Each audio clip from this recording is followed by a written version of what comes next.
All right, good afternoon, definitely. I have a statement from the Secretary General on the conclusion of the opening session of the Leaders Summit on Climate.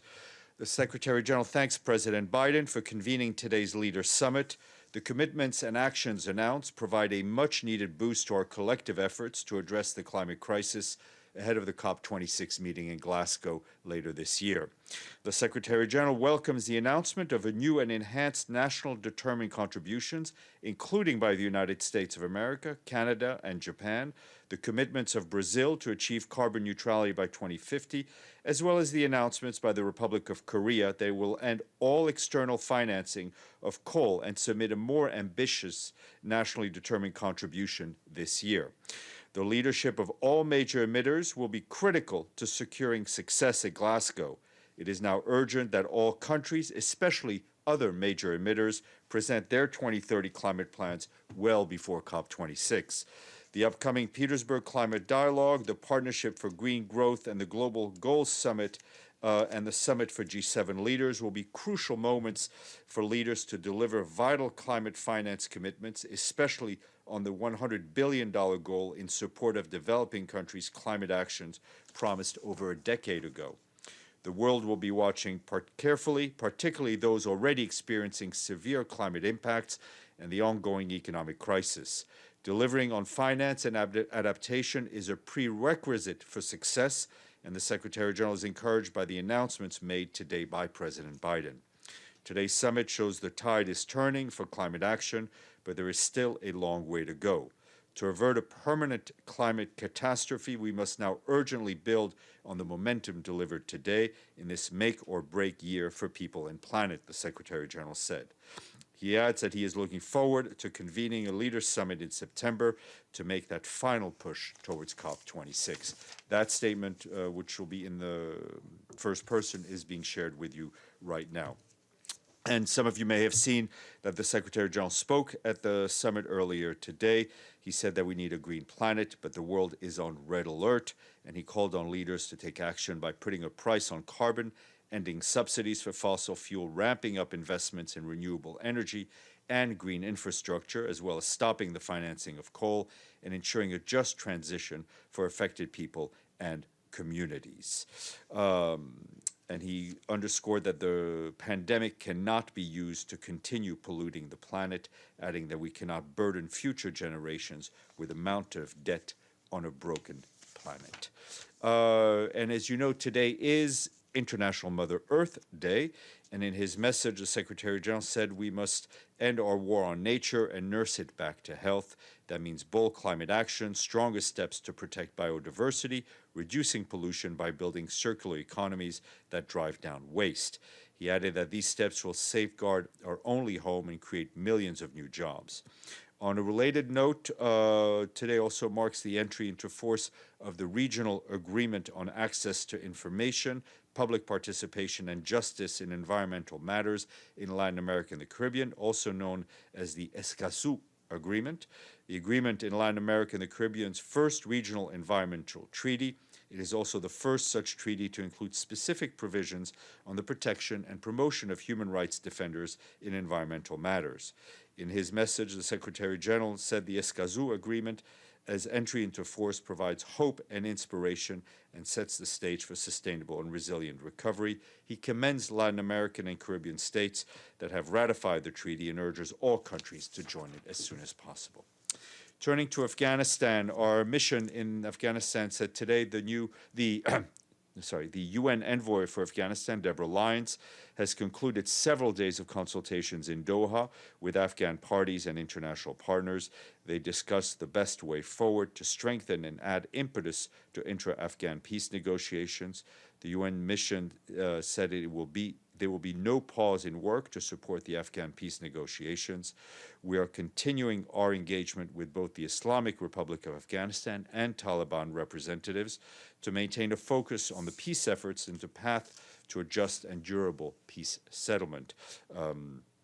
The mission notes that the Istanbul conference postponement provides another opportunity for the Afghan parties to demonstrate progress in the current Doha Afghan peace negotiations framework. And also in Afghanistan, our humanitarian colleagues tell us that La Nina weather patterns that may result in drought are compounding a food insecurity in that country. According to the latest figures from the Integrated Phase Classification Food Security Analysis, 1/3 of Afghanistan's estimated population of 40 million people, and that's more than 14 million human beings, are now facing acute food insecurity due to conflict, to COVID-19, high food prices, and rampant unemployment.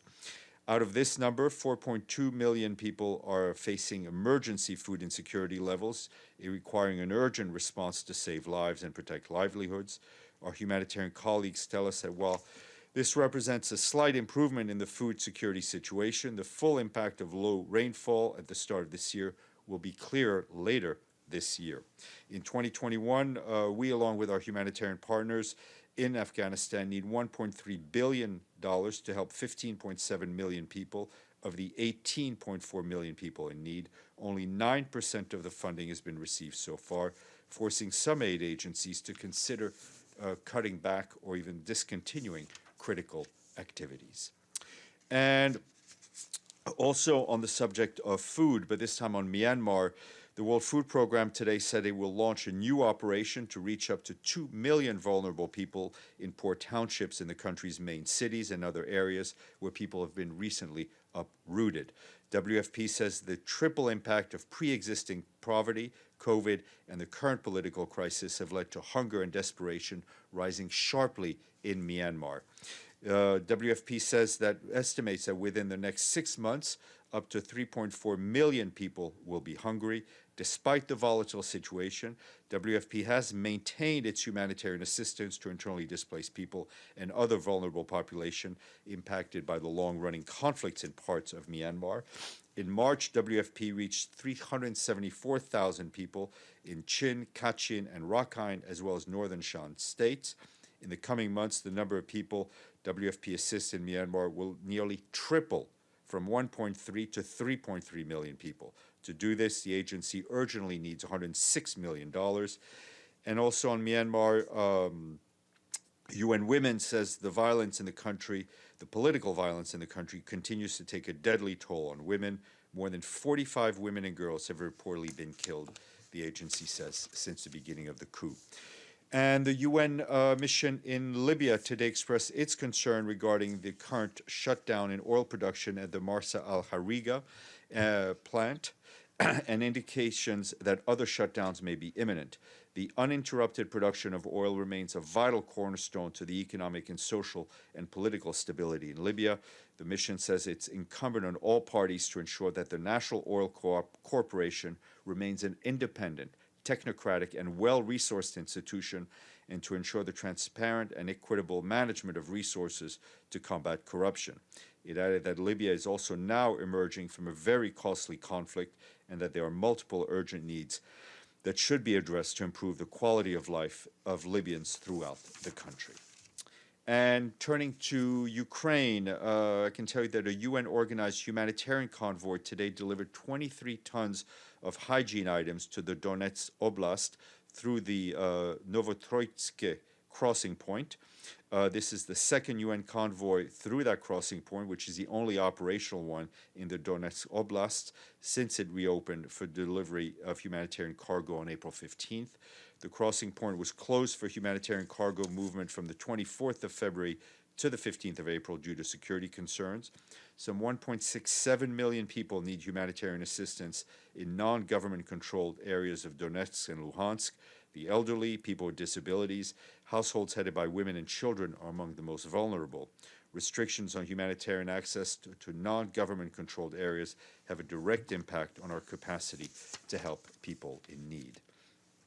And you will have seen that back here, Tor Venislan, the special coordinator for the Middle East peace process, spoke to the Security Council via video conference about and he mentioned the holding of the need to hold credible Palestinian elections as a crucial step towards renewing the legitimacy of national institutions and reestablishing Palestinian national unity. He encourages international support for this effort.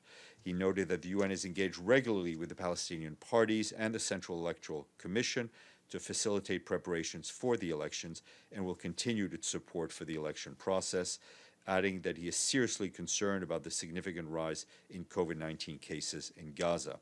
For his part, Ryan Paulson, the acting director of OCHA's Coordination Division, said that cases in Gaza of COVID have increased 150% in April, with 187 deaths. Gaza now has 66% of all active cases in the Palestinian territory, despite being only 30% of the population. And yesterday afternoon, the representative of for Secretary General for Colombia, Carlos Ruiz Massieu, briefed members of the council.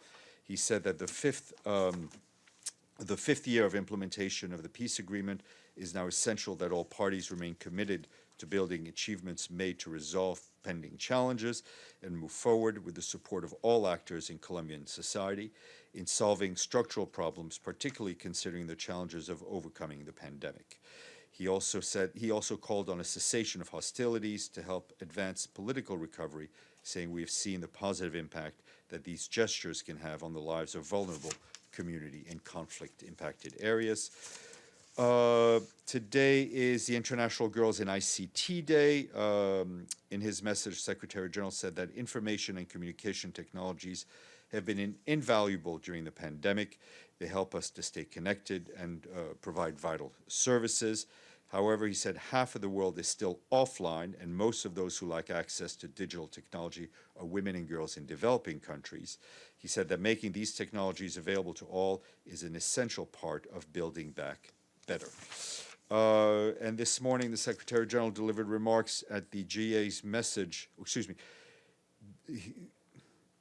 remarks were delivered on his behalf at the General Assembly's high-level debate on urban safety, security, and good governance. Ghada Wali, the head of UN Office of Drugs and Crime, read a message on his behalf. The Secretary General said that comprehensive urban design and planning approach is essential to crime prevention and the development of safe cities. The solution starts with participatory, accountable, and transparent decision-making, reliable delivery of basic services, and effective rule of law grounded in strong people-centered institutions. And I want to flag that there's a new high-level advisory board on economic and social affairs that will look into the socioeconomic challenges in the wake of the pandemic and propose solutions for sustainable recovery. And they began their roundtable discussions today. The board is made up of 20 globally renowned intellectual leaders, including Joseph Stiglitz, a Nobel laureate, former president of Chile, Ricardo Lagos, Brazil's former Minister of Environment, Isabel Monica Vieira Teixeira, and the roundtable also has been convened by the Department of Economic and Social Affairs. Members of the board are expected to provide recommendations, including on strengthening resilience against future economic, social, and climatic shock. And lastly, following Security Council meeting today on the Middle East, there will be a virtual stakeout by current EU members of the Security Council, Ireland, France, and Estonia, along with former EU Security Council members, Germany and Belgium. They will read out a statement on the Middle East. And voila. James. Yes, so question on climate and a question on Chad. Let me start with climate. The climate activist Greta Thunberg has been on Twitter. Let me quote, "Let's call out their bullshit," her words, not mine. "The gap between what we are doing and what needs to be done is widening by the minute." The Secretary General says this is a much-needed boost. Does he accept her point that this goes nowhere near far enough? Look, we all have different roles to play in achieving the same goal on climate action. The voices of the young, the voices of activists like Greta Thunberg are incredibly important and should be listened to. The Secretary General also has a role and has a voice. He is part of a diplomatic and political process. I think we're all working towards the same goal, perhaps using different language, using different methods, but everyone has a role to play and everyone has a valid voice. Chad, and let me use another quote, if I can, from a slightly different person. a slightly less controversial person. It was yourself on Tuesday. There is a constitutional order which should be respected. Well, most constitutional experts and the opposition in Chad believe the constitutional order says that the Speaker of Parliament should be the president in these circumstances, not someone who happens to be the son of the former president. Is the Secretary-General concerned that the constitution of Chad is not being followed? We are, our focus. Well, let me just say that obviously the situation is evolving. We're following it closely, to use language that we often use. Our focus right now is on helping to diffuse tensions, sustain peace as part of our conflict prevention mandate. We're going to be consulting closely with African partners on the best way to support the country in the coming days. I think it's important that all political and other actors in Chad remain calm, refrain from any additional violence that could harm civilians and further complicate a difficult situation. We also look forward to supporting Chadian stakeholders to work towards a peaceful and inclusive elections leading to the appointment of a new civilian leadership. And we are working with our African partners, notably the African Union, the Economic Community of Central African States, on a concerted position on how to best support the country. But in this interim period, should, I quote again, the constitutional order be respected? Your own words on Tuesday. Yeah, I mean, I think I stand by my own words, and I will add that we look forward to supporting Chad and all political leaders in Chad towards peaceful and inclusive elections and the appointment of a new civilian leadership. Betul and then Celia. Thank you, Steph. A follow-up question on the climate summit. The Secretary General obviously welcomes any positive step, but does he think that the commitments he has heard at today's summit are as bold and ambitious as he's been asking for? Is he satisfied with what he heard? Look, it's not. He welcomes what he heard, as I mentioned in the statement, from a number of member states. I think he was pretty clear that there are a number of other stops on the road that will to Glasgow. There are a number of other summits, a number of other meetings. He will convene a meeting here in September. These are very important steps, and of course, more could always be done. But I think he is, as I said in the statement, he welcomes what was already decided today. And I think it's also important to remind people that, when the commitments are always welcomed, but it is also very important that the commitments be implemented. Madame de la Varenne. Following on Chad, remaining calm, the rebellion and a lot of Chadians have fled to Cameroon right now. So, do you think that the UN should maybe do something else than asking the people to remain calm? Well, I mean, we have, we are, of course, continuing with our humanitarian work and providing and helping the people. And I will remind you that we do not have a political or security mandate in Chad as we have in other countries in the broader region. So our focus now is on working with the African partners, because this is something that is first and foremost a regional issue, a sub-regional issue. We will work closely with the Economic Commission for Central African States, the African Union. And I think, again, this is a situation where different actors in the international community have different roles to play. They have different levers of power. But the important thing is to ensure calm in Chad and a return to civilian rule. Ray, and then gentleman here. Thank you, Stéphane. As you may know, the Palestinians insist to organize the elections in all their territories, including East Jerusalem. However, the Israelis refuse that, and the Palestinians are saying either elections in all territories or no elections.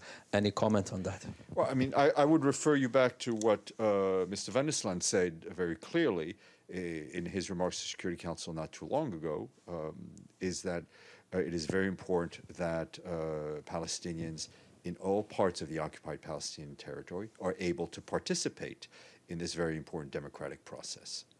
However, the Palestinians are saying if there will be no elections in the East Jerusalem, there will be no elections I mean, at I think all. we've seen different public statements. First of all, these are elections organized by the Palestinian Authority through its Central Electoral Commission. We've been in touch with the Commission. It is very important that everyone who is entitled to participate, every Palestinian in the occupied Palestinian territory, is able to cast his or her vote. Yes, sir, and then we'll go to the screen. Thank you, Stéphane. I have a question regarding Yemen. A number of journalists in Yemen have been kidnapped by the Houthis. One of them is Abdel Bari al-Katf. 4 of them are sentenced to death. Is the United Nations aware of that? And I'm asking if there is any action regarding this. I'm not aware of these particular cases, but what I can tell you is that it is critical that journalists everywhere, whether in Yemen or any other country, be allowed to exercise their craft unharassed, unthreatened. And I think this is especially true in conflict zones, where journalists provide an essential service to the local population and to the world at large about bringing news from the front lines, and they need to be able to do their work. Okay, Iftikhar, please. Thank you, Steph. I was going to ask you about the terrorist attack in Balochistan, the province of Pakistan, but I'm told that the statement is in works. Yeah, but I can tell you that obviously the Secretary General condemns the attack that took place in Quetta on the Serena Hotel. He conveys his condolences to the families and the victims and the people and the government of Pakistan. And we, of course, reiterate our solidarity with the people of Pakistan and the government in their efforts to address terrorism. But a formal statement is expected to be issued, hopefully expressing the same sentiments. Thank you. You're welcome. Abdelhamid. Thank you, Stéphane. My first question about the incident that took place today when a missile was fired from Syria toward the Mona nuclear plant in Israel. Do you have any comment on that? We're aware of the reported missile strikes in both Israel and Syria earlier today. We continue to be concerned about these developments and again urge the parties to exercise maximum restraint and avoid any risk of escalation. And we also remind that all the parties of their obligations to respect the 1974 disengagement of forces agreement. Okay. My second question, if I may. You may. Yeah. A child, his name is Yazan al-Balbisi, 12-year-old.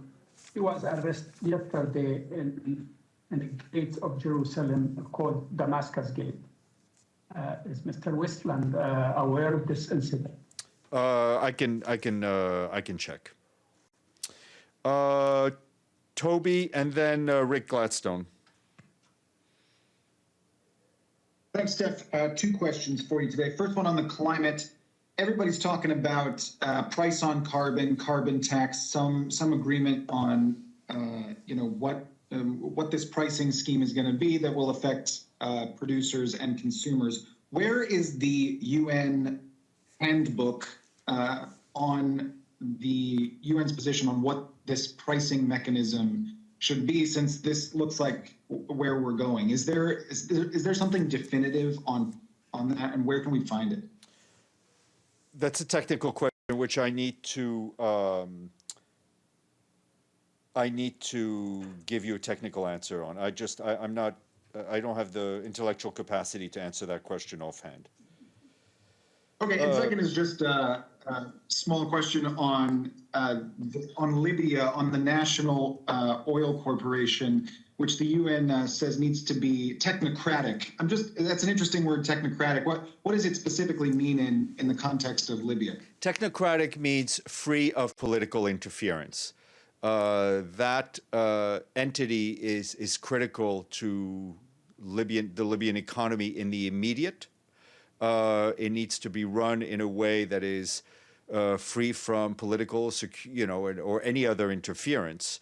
So that's how I would interpret technocratic. Mr. Gladstone.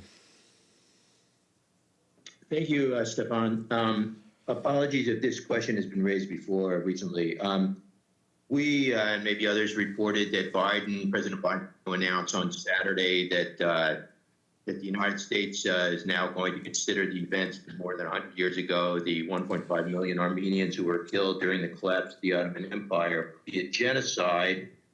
And I wonder if you could tell me, specify to us, what precisely is the Secretary General's position on whether this was a genocide? Is that somewhere in a document, or has he stated this clearly in any way? No, I mean, this is a question that has come up a number of times over the last few years or more that I've been here under different administrations. We have no comment as a general rule on events that took place before the founding of the UN, and genocide, as we've said this in different occasions, for different circumstances, genocides needs to be determined by an appropriate judicial body as far as the UN is concerned. Okay, let me see. While I look at the chat, James is always ready for a question, so go ahead, James. And then we'll go to Mr. Sato. Okay, I've got three, actually. The Russian Foreign Ministry spokeswoman Maria Zakharova has said Afghanistan is now more than half controlled by the Taliban. You have UNAMA there on the ground. I remember the time when they used to produce maps showing the control before the Americans stopped them and found that rather uncomfortable. Does the UN believe that Afghanistan is controlled more than half by the Taliban currently? It's not a question I'm able to answer at this time. Protests, further deterioration in Ethiopia, protests in Amhara state seem to be growing. In fact, some of the protesters on the same issue outside 47th Street in the plaza there right now. Does the Secretary General have any comment about the deteriorating situation in Ethiopia, and particularly those claims from those people in that state that they are under attack? I mean, we continue to be concerned not only about the humanitarian situation in Tigray, but as you mentioned, the demonstrations that we've seen in other parts of Ethiopia, and it's something we continue to watch closely. And we would not want to see any violent repression of people expressing their fundamental rights to express themselves. Last one is something I've asked you about before, but I'm going to try again. The Secretary General, I assume, for all jobs that are up in this organisation, wants a recruitment process that is fair and transparent. Is he beginning to get frustrated that the process that he himself is involved in, the Secretary General race, is not fair and transparent, that the President of the Security Council, the President of the General Assembly have not come up with clear guidance, and there are at least six we know of, applicants for the same job as the Secretary General who have been left in limbo? That is not either fair or transparent. Is the Secretary General getting frustrated as he's involved in this process? The Secretary, Antonio Guterres, is involved in this process as a candidate. He is in the hands of the member states on how this process is run. He will make himself available and submit to any procedure that the member states put together. He doesn't think it's unfair on those other 6 people. Again, he is a